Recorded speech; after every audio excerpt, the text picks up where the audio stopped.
The Sicario franchise is now dangling on the edge of something huge, something raw, messy, and terrifying. And Sicario 3, it's not coming to play nice, it's coming to finish what it started. You thought Sicario was just about the war on drugs? Nope, that was just the entry fee.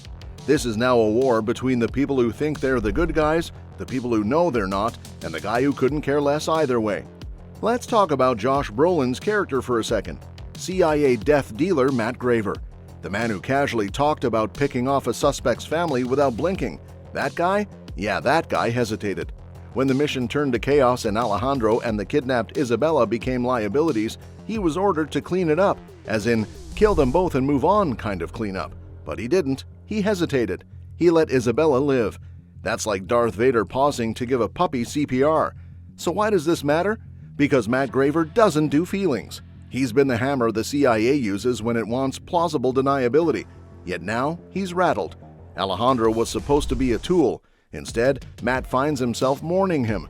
And out of guilt, or maybe buried decency, he saves Isabela. Let's be real, Matt's losing grip on his own rules, and that crack, that's where Sicario 3 kicks the door in. Remember how Isabela Reyes started off as a cartel princess? Spoiled, angry, beating up other kids in school? That didn't last long once her dad's power couldn't protect her anymore.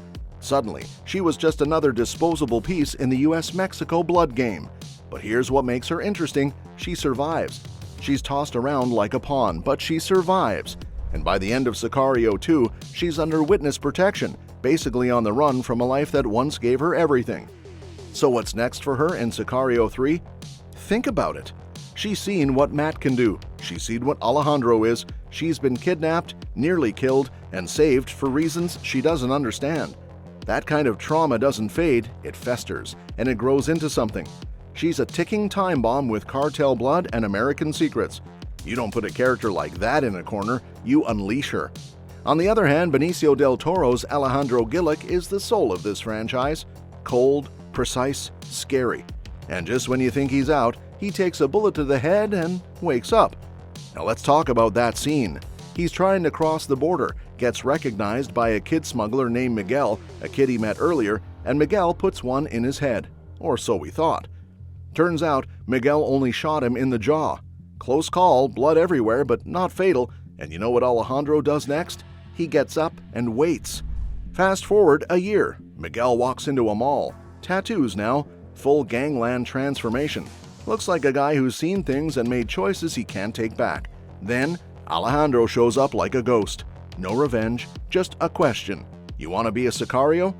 That's it. That's the whole ending. And it ruled. So what does that ending really mean? On paper, it's simple. Alejandro's alive. He's recruiting. But there's way more under the surface. Miguel could have killed him and maybe thought he did. But maybe he chose not to finish the job, and Alejandro knows it. That mercy, that instinct to not become a killer, it's what Alejandro once had before he lost everything. So maybe now he sees Miguel as a clean slate, or maybe as the next him. Either way, Miguel's not walking out of that mall the same person. He's either being groomed as an apprentice or a weapon. And Sicario 3, that kid's either going to be Alejandro's second in command or his biggest regret. Let's not forget how all this madness got started. The U.S. government, in its infinite wisdom, decided to label the Mexican cartels as terrorist organizations. Bold move, right? So Matt and crew cooked up a plan to ignite a cartel war by kidnapping Isabela and making it look like a rival gang did it. One problem, it failed. Publicly, loudly, disastrously. Now everyone knows what the U.S. was up to.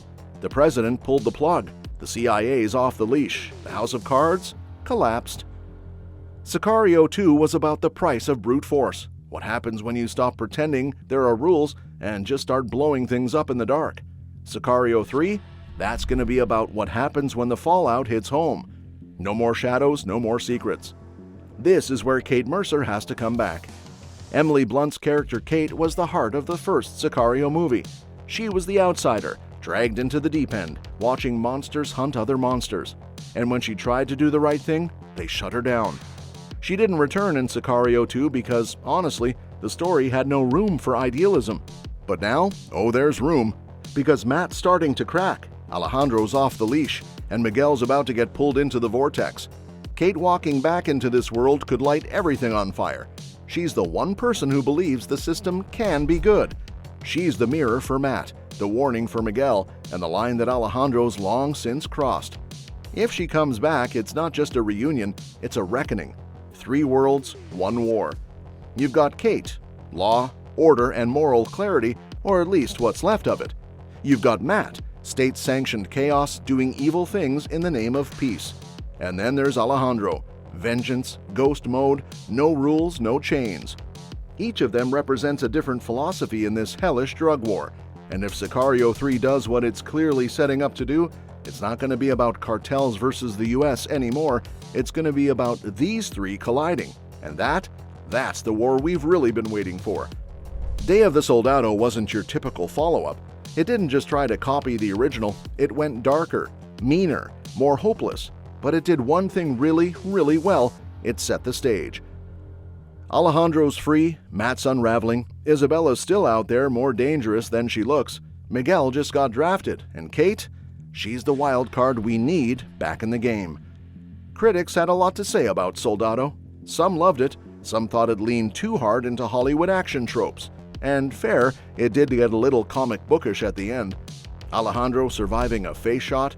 Come on. But let's be honest, it's not like we came here for realism. We came for chaos, moral gray zones, and Benicio del Toro handing out death like Halloween candy. Still, the original Sicario hit different.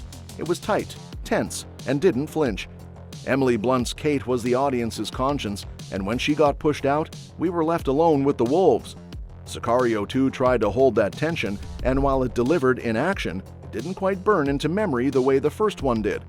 Critics noticed, fans noticed, but they also kept asking, when's the next one? It's been 7 years. That's enough time for Miguel to grow a beard, get jacked, and run his own cartel. And still, no Sicario 3. They teased us with rumors. Christopher McQuarrie was going to direct, then he wasn't. Taylor Sheridan was writing, now who knows? The longer they wait, the colder the trail gets. And Sicario isn't the kind of story you want to resurrect when everyone's already moved on. I don't want a reboot. I don't want a spin-off. I want Sicario 3 that finishes what these movies started. No clean endings, no heroic speeches, just a brutal, honest look at how far into hell people will go when there's no line between justice and revenge. But let's not get too sentimental. This isn't a love letter, it's a countdown.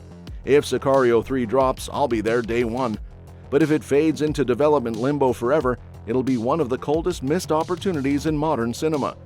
You had the fire, you had the setup, you had Benicio del Toro crawling out of a shallow grave like death in a hoodie. Don't waste it. If they do it right, we're not getting closure, we're getting carnage. Matt, Alejandro, Kate, Miguel, all headed for one giant bloody collision. And if you're not hyped yet, check your pulse. So if you want updates the second they drop, hit that subscribe button. If you want deep dives, theories, and savage breakdowns like this, smash that like. And if you've got thoughts on who walks out of Sicario 3 alive, drop your predictions in the comments. I read them all. No fluff, no filler, just facts, fire, and a whole lot of war coming. This isn't the end, this is the breach point. Stay tuned.